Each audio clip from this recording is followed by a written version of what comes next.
లేఖనం చెప్తూ ఉంది, సింహపు పిల్లలైనా సరే లేమి గలవై ఆకలిగా ఉంటాయి గాని యెహోవాను ఆశ్రయించు వారికి ఏ మేలు కొదువై ఉండదని లేఖనం ద్వారా ప్రభు మాట్లాడుతున్నారు.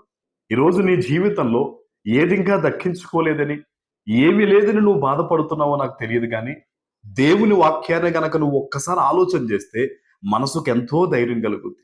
నీకున్న ఇబ్బందులన్నీ తొలగాలంటే, నీ కుటుంబం అంతా దీవించబడాలంటే, అన్ని విధాలుగా నువ్వు సమృద్ధితో ఆశీర్వదించబడాలంటే గనక దేవుణ్ణి ఆశ్రయించాలి.